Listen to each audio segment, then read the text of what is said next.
My family forced me to sleep in a tent to give my room to my pregnant sister. Now they want my house, but what I exposed in court left them speechless. I was kicked out at 16. Now they want to move in with me. I always knew I was unwanted. And I'm not saying that in the whole I was an accident way. I mean, my parents actually said they wished they only had one kid, my twin sister.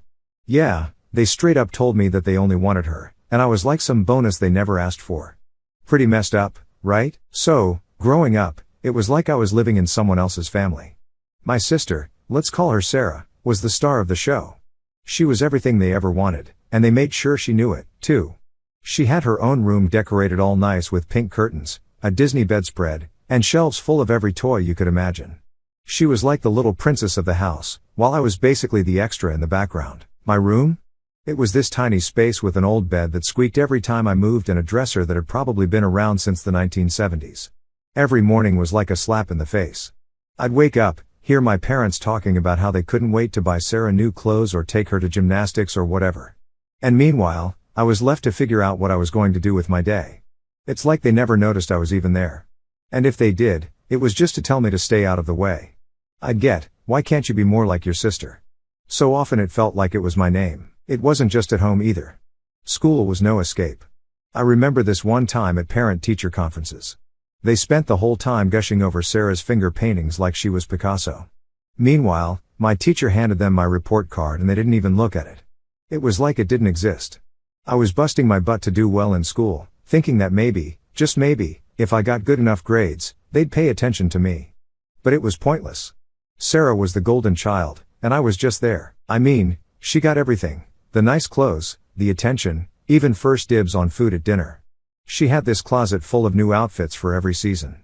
Meanwhile, my wardrobe was basically hand-me-downs from cousins I didn't even know. I swear some of those shirts were older than I was. And every Christmas and birthday, it was the same story. Sarah would get showered with gifts while I got like one or two things, just enough so they could say they got me something. I'd sit there watching her open her presents while I faked a smile, pretending like it didn't bother me. But it did. It wasn't just about the stuff either. I mean, yeah, having nice clothes or new toys would have been cool, but it was the little things that hit the hardest. Sarah's toys were like sacred relics. If I so much as touched one of her dolls, she'd scream, and my parents would come running.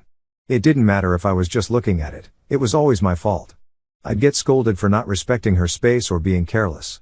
It was like they saw me as some sort of threat to her happiness. And meal times, man, those were rough. Sarah would always get first pick of everything. The biggest slice of pizza, the best cut of chicken, whatever. I'd get the leftovers. And if I complained, my mom would shoot me this look and say, "Be grateful you're getting anything at all," like I was some outsider they were doing a favor for by even feeding me. The only person who made me feel seen was my grandfather. He was different. He didn't treat me like I was invisible. I'd go over to his place on weekends and he'd take me fishing or just sit on the porch and tell me stories about his own childhood. He made me feel like I was worth something, you know, like I wasn't just the unwanted twin. For those few hours each week, I felt like a normal kid, not some tag-along nobody wanted. But then he got sick. Cancer. And even then, it was like my parents tried to shut me out of it. They'd take Sarah to visit him, bring her flowers to give him, but I was always told to stay home. They said it was because they needed me to help out around the house, which was total BS. It was just another reminder that, in their eyes, I didn't belong. I'd sneak out and visit him on my own.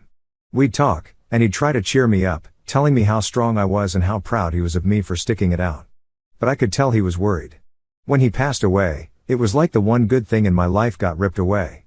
I remember my parents didn't even ask if I was okay. They were too busy making sure Sarah was dealing with it all right, like she was the only one who'd lost someone.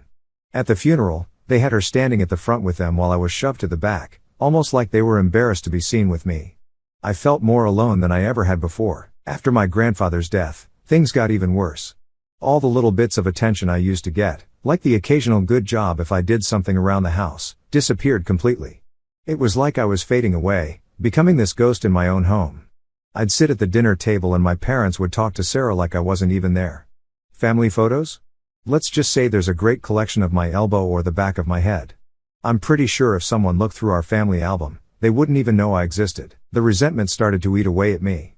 I'd try to stand up for myself sometimes, like when my sister got another new dress and I'd ask why I never got anything new, but my mom would just brush me off, saying, "Well, Sarah's got her activities and events, And you're fine with what you have.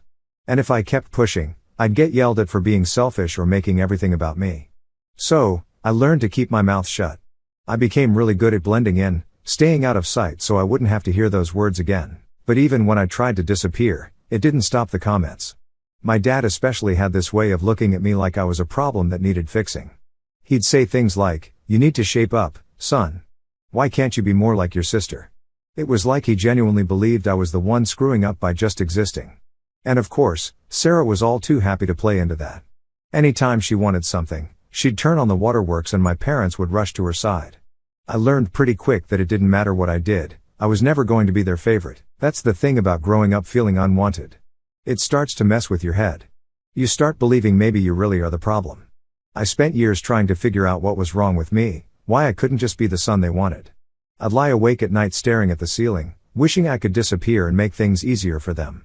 Because that's what they made me feel like. I was just making their lives harder by being around. Looking back now, I can see how toxic all of that was. But when you're a kid, you don't know any better. You just want to be loved and accepted. And when you don't get that, you blame yourself. I was convinced that if I could just be better, be quieter, or try harder, maybe one day they'd finally see me. But they never did. I turned 16 thinking, all right, I'm halfway to getting out of this place. I was counting down the days until I could legally get out of there and make something of myself. But I wasn't prepared for what came next. I always knew my family favored my sister, but what happened next still felt like a slap in the face. It's one thing to be treated like you don't belong, but it's a whole other level when they just shove you out the door. So Sarah got pregnant at 16. Yep, 16 years old and already playing house. And who was the dad? Some 19-year-old guy who barely graduated high school, working dead-end jobs, the kind of guy that makes you wonder if he even knows what responsibility means. When my parents found out, I thought there was going to be a serious talk about consequences and how her life was going to change. But nah, they acted like she brought home a medal or something. They were actually excited, like, weirdly excited. It was all about how our little girl is growing up and aren't we going to be grandparents? I was standing there thinking, are we in the same reality here? They threw together this shotgun wedding for Sarah and her boyfriend. I swear it was so fast you'd think they were trying to break a record. One day I'm sitting in my room, which I spent most of my time in because it was safer that way, and the next they're telling me to get dressed because we're going to a wedding. No one even asked me if I was cool with this whole thing. Not that my opinion ever mattered, but it just felt like the biggest joke. And then a couple of weeks later, the real bomb dropped. My mom calls me downstairs and she's got this smile on her face that I've learned over the years to hate. It's the same one she uses when she's about to say something she knows I'm not going to like. She starts talking about how, with Sarah's new baby coming, they're going to need more space. I'm sitting there thinking, why are you telling me this? And that's when she drops it, we need your room for the baby. I was stunned. My room, the one place that was actually mine, even if it was the smallest, crappiest room in the house. The only space where I could pretend for 5 minutes that everything was fine. I tried to argue, like, what am I supposed to do then? And my mom just shrugs and says, you'll figure it out. She actually told me I should be grateful they let me stay there as long as they did. I was 16. How was I supposed to figure it out on my own? I didn't have anywhere to go, and they knew it. But they didn't care. They just needed to make room for the precious grandchild, and I was the easiest one to get rid of. I remember my dad just standing there with his arms crossed, backing up my mom like he always did. He goes, look, you're a young man now. It's time you start taking responsibility for yourself, as if it was totally normal to kick your teenage kid out because your golden child decided to play grown-up. So that night, I packed my stuff. Well, what little I had. It wasn't much, a couple of bags of clothes, some books, and a few things my grandfather gave me before he passed. I remember looking around my room one last time, thinking about how it wasn't much, but at least it was mine. Now it was going to be a nursery for my sister's kid, and I was out on the street. I tried asking them where I was supposed to go, but they just shrugged it off. We're sure you'll figure something out, my dad said. And my mom added, we're doing this for your sister. She needs us right now. I wanted to scream, what about me? When have you ever needed me? But I knew it wouldn't change anything. They'd already made up their minds, and I was just an inconvenience standing in the way of their happy family fantasy. So, I did the only thing I could think of. I grabbed an old tent from the garage and set it up in the backyard. It wasn't much, but it was all I had. The nights were cold and the ground was hard, but at least I was close enough to the house to hear them. Not that it made me feel any better. I could hear them having dinner, laughing, planning for the baby. It was like I was some stray dog they'd put outside, close enough to keep an eye on, but far enough not to be a bother. Winter hit, and that's when things got really bad. I tried to bundle up with everything I had, but it still felt like the cold seeped into my bones. I used a flashlight to do my homework because, believe it or not, I was still trying to keep up with school. I'd sit there with 3 layers on, shivering while trying to read my textbooks, but my grades started slipping. It was hard to focus on algebra when you're freezing and wondering if you'll even make it through the night. And of course, my parents didn't notice. They were too busy redecorating my old room and making everything perfect for Sarah's new family. I was just the ghost outside, the one they didn't have to worry about anymore. I remember looking in the kitchen window sometimes, watching them eat and talk like everything was fine, like I wasn't just a few feet away, struggling to keep warm and pretending I didn't care. I tried finding odd jobs to save up some money, mowing lawns, shoveling snow, anything I could do. I'd walk around the neighborhood knocking on doors, asking if anyone needed help. Most people looked at me like I was some kind of beggar, but a few gave me work, and I was grateful for every dollar I made. It wasn't much, but it was enough to get food. I'd sneak back to my tent with a sandwich or some leftovers, pretending like I was camping out by choice. The worst part was knowing that if my grandfather were still alive, he wouldn't have let this happen. He would have taken me in, no questions asked. But without him, I was alone. I thought about going to a friend's house, but I knew my parents had already spun their version of events to everyone in our small town. I was the troublemaker who couldn't live under their rules. They made it sound like it was my choice to live outside. It was all about making sure their perfect little family image stayed intact. One night, while I was lying in the tent listening to the wind whip around outside, I realized I couldn't keep doing this. I had to figure something out because they sure weren't coming to help me. That's when it hit me, they never cared. They'd pushed me out without a second thought. I was nothing to them, just some extra baggage they didn't want to deal with. So, I made a decision. I was done trying to win their approval. I was done being the kid they ignored and blamed for everything. If they didn't want me, fine. I was going to figure things out on my own. I didn't know how yet, but I knew one thing for sure, I wasn't going to stay in that backyard forever, hoping they'd let me back in. I was going to find a way out, and I was going to make it with or without them. Living in that tent was a constant reminder of how alone I was. And honestly, I was getting desperate. Winter was rough, and the nights felt like they lasted forever. I knew I had to do something. I'd been saving up what little money I could scrape together doing odd jobs around the neighborhood. But it wasn't enough to make any real difference. I'd go to sleep with my hands aching from the cold and my stomach growling, thinking, this can't be my life forever. One day after school, I was still trying to go, even though my grades were tanking. I found myself standing outside a local bakery. I used to walk past it all the time, smelling the fresh bread and pastries. That day, I was hungrier than usual. I must have looked like a mess standing there staring at the display window because the owner, this old guy named Frank, came out and asked me if I needed something. I didn't really know what to say, so I just kind of shrugged it off, trying to play it cool. But Frank wasn't buying it. He saw right through me. He was one of those no-nonsense types with this gruff voice and a look that said he'd seen his fair share of tough times. He asked, "You looking for work, kid?" I didn't even think twice before nodding. I figured it was my shot. He said he needed someone to sweep the floors, help with deliveries, and clean up the place. Nothing fancy, but he'd pay me cash and throw in some day-old bread. It felt like I'd hit the jackpot. I wasn't going to sleep in that tent with an empty stomach anymore. The first day on the job was rough. The bakery opened early, and when I say early, I mean before the sun even thought about coming up. I was up at 4 a.m. making my way there while the world was still dark. But the moment I walked through those doors, the warmth hit me, and I was like, yeah, I can do this. Frank showed me around, pointing out what needed to be done, and gave me the rundown of his no-slacking rule. The work was hard, and my back ached from mopping floors and lifting heavy bags of flour, but I didn't care. I had a place to be, and it felt good to be doing something useful. Frank wasn't the warm and fuzzy type, but over time we started talking. He'd tell me stories about how he'd opened the bakery years ago right after his own dad kicked him out for being a screw-up. He'd managed to build it up from nothing, and I think he saw a little bit of himself in me. He started giving me advice, like how to budget my money, and even offered to teach me how to make some of the simpler pastries. It was weird, but for the first time in a long time, I felt like someone actually gave a damn about what happened to me. After a few weeks of working there, Frank told me he had a small room above the bakery that no one was using.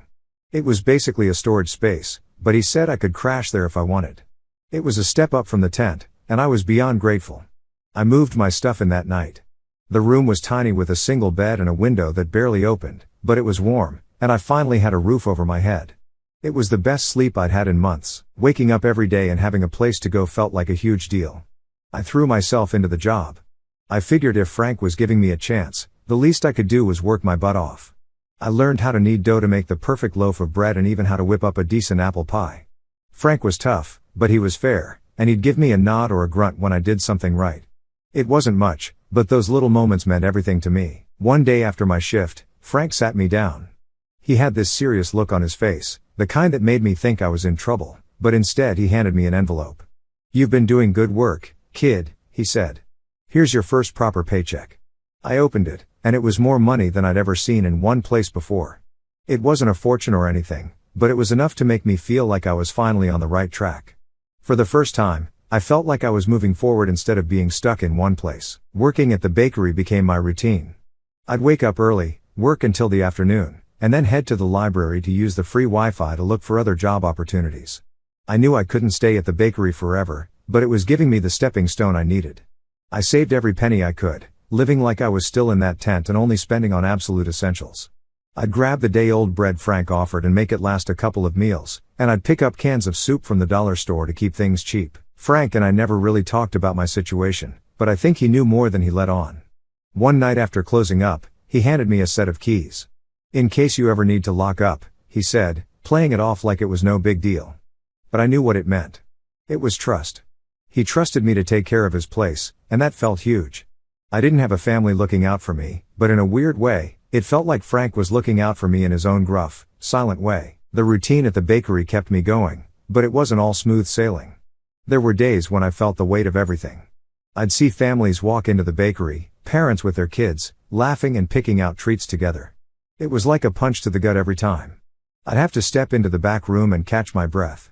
Part of me still couldn't believe how my own family had just kicked me out like I was nothing while complete strangers treated me with more kindness than my own parents ever had. But I wasn't going to let those thoughts drag me down. Frank always told me to either let life beat you or get up and beat it right back. It became kind of like a mantra for me. I wasn't about to give up, not after everything I'd been through. Every day, I'd go back to that room above the bakery and I'd make myself a promise. I was going to keep going, keep pushing, and I was going to build something better for myself. One morning, Frank came in looking more tired than usual. I asked him if everything was okay, and he just grunted and said something about getting old. But he gave me this look that felt almost like a warning, like he was trying to tell me not to get too comfortable. I didn't think much of it at the time. I just figured he was having a rough day. But those words stuck with me. I knew he was right. I couldn't stay at the bakery forever. It was a safe place, yeah, but I needed to start thinking bigger. So, I started asking around for more work. I picked up extra shifts at a local convenience store and even helped out with landscaping on weekends, anything to make a few extra bucks. It wasn't easy balancing everything, but I was determined to save enough to move on to something better. The more I worked, the more I felt like I was finally in control of my own life. It was tough, and some days I was dead tired, but I kept reminding myself why I was doing it. I didn't want to just survive. I wanted to build a life where I didn't have to depend on anyone but myself. Looking back, I think about how lucky I was to have found Frank in that bakery. It wasn't just a job, it was the first real step toward getting my life together. And even though things were still uncertain, for the first time, I felt like I had a shot, a real one. I wasn't just the unwanted kid in a tent anymore. I was someone who was making things happen, even if it was one small step at a time, and that was enough to keep me going. After a few years of working my butt off and saving every penny, I finally did it. I bought my own house. It wasn't anything huge or fancy, just a small 3-bedroom place on the edge of town, but it was mine. I can't even describe how it felt walking through those doors for the first time, holding the keys and knowing that this was my space. I stood there in the empty living room, looking around at the bare walls, and felt this rush of pride. I'd done it. I'd made it. And I'd done it without any help from my so-called family. I spent the first few weeks living there without much furniture, just an air mattress and a couple of cardboard boxes that doubled as a table and a chair. It was rough, but I didn't care. Every morning, I'd wake up and remind myself that this was my place. No one could kick me out. No one could tell me I didn't belong. I started slowly furnishing the place, little things here and there as I could afford them. A couch from a thrift store, a cheap dining table, stuff like that. It was coming together, and with every piece of furniture I brought in, I felt like I was building a real home. Then one day, when I was just starting to feel settled, my doorbell rang. At first, I didn't think much of it. I figured it was a delivery or maybe one of the neighbors stopping by. But when I opened the door, it felt like I'd been punched in the gut. There they were, my parents, Sarah, her husband, and their 3 kids, all of them standing on my porch smiling like nothing had happened, like they hadn't kicked me out years ago and left me to fend for myself. My mom was the first to speak. "Surprise," she said, like she was announcing some grand reunion. "We heard you bought a house. We're so proud of you." I just stood there gripping the doorknob, trying to keep my face neutral. Part of me wanted to slam the door right in their faces, but another part of me was just in shock. I hadn't seen them in years, and now here they were, acting like everything was fine. Sarah pushed her way forward, her baby on her hip, and looked around my entryway like she was appraising it. "Nice place, bro. You've really done well for yourself." And that's when it hit me, this wasn't just a friendly visit. They were here for something. My family had only ever shown up when they needed something. My dad cleared his throat, looking like he was about to give one of his fatherly speeches. "Son, we were thinking, with Sarah's family growing and all, and you having this big house to yourself, maybe it's time to let bygones be bygones. Family should stick together, right?" I almost laughed in his face. Family? These people had thrown me out like trash when I was a teenager, and now they were talking about family? I bit back the anger rising in my throat and forced myself to ask, "What are you really asking for?" My mom stepped forward, all smiles. "Well, we thought, wouldn't it be nice if we all moved in here? One big, happy family, like old times?" She said it so casually, like she hadn't just asked me to give up the one thing I'd worked so hard for. I could feel the anger building up, the memories of sleeping in a tent, of being ignored and treated like a problem, and now they wanted to move into the home I'd built on my own. "No," I said, trying to keep my voice steady. "That's not happening." The smiles dropped. My mom's face twisted in confusion, like she couldn't believe I was saying no. "But we're family," she insisted, like that was supposed to mean something. "We should be helping each other out." I felt my hands start to shake, and I took a deep breath, trying to stay calm.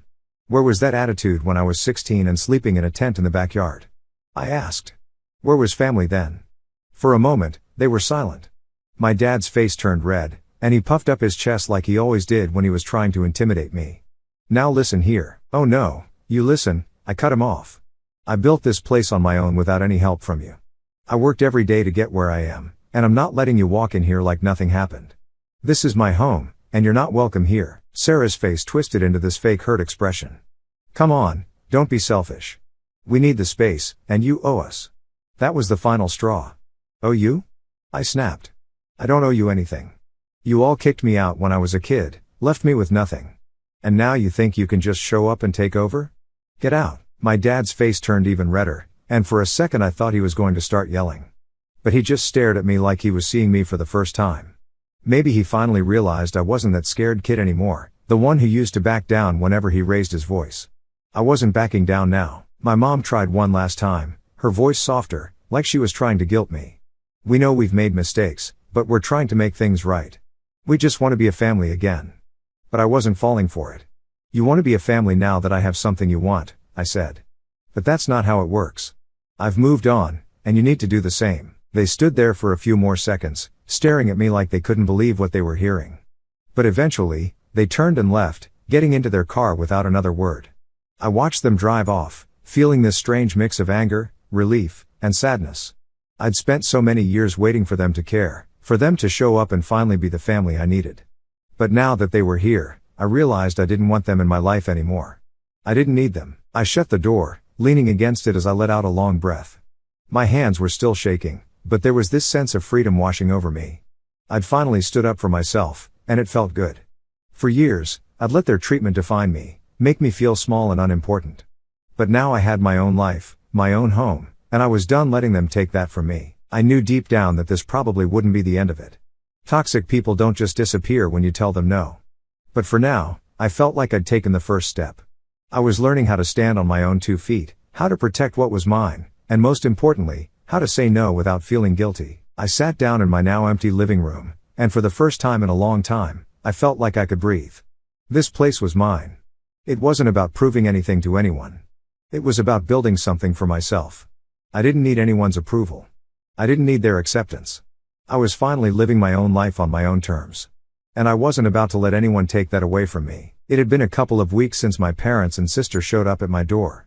I thought I'd finally put an end to all that, made it clear they weren't welcome in my life anymore. I was wrong. Toxic people have this way of clawing their way back in, even when you've slammed every door shut.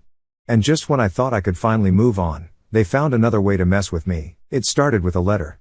I came home from work one day and found this official-looking envelope in my mailbox.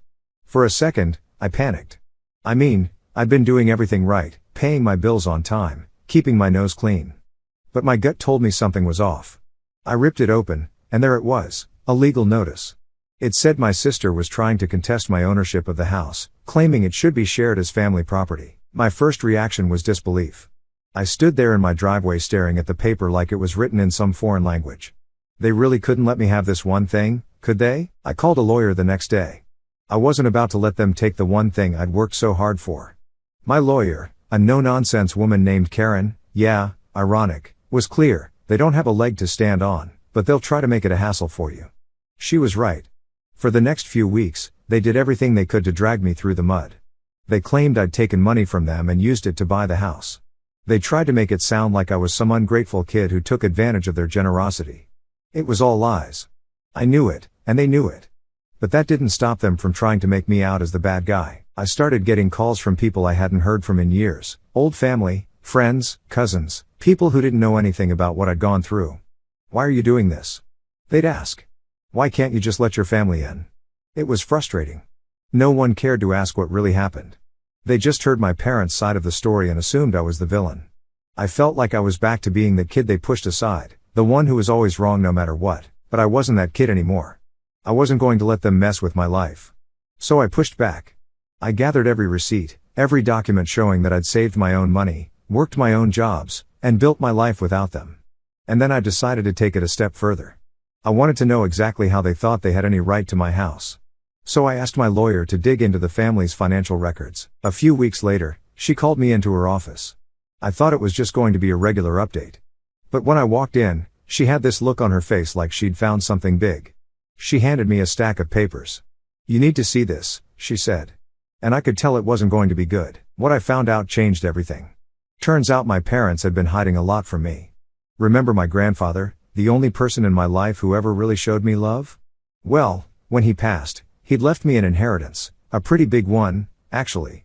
The money was supposed to go to me when I turned 18. But my parents had managed to get control of it through some loophole. They'd been using that money for years, paying off their own debts, funding my sister's wedding, her husband's failed business, and even part of the down payment for their new house. And they never said a word. I sat there reading through the documents, feeling my hands shake. I wasn't sure if it was anger, betrayal, or both. They'd let me live in a tent while they spent the money that was supposed to be mine. All those nights I spent wondering why I was never good enough, why they never cared, and it was because I was just a source of cash to them. I was furious. All this time I'd been struggling, working my hands to the bone, and they were living comfortably off what was rightfully mine. I felt stupid for not knowing sooner, for not questioning why they seemed to live beyond their means when I was younger. But mostly, I felt angry at myself for hoping they might actually care, and angry at them for using me. I knew right then that I couldn't let it go. They wanted to take my house, the one thing I'd built for myself. Well, I was going to take back everything they stole from me. My lawyer agreed we had a solid case. She said we could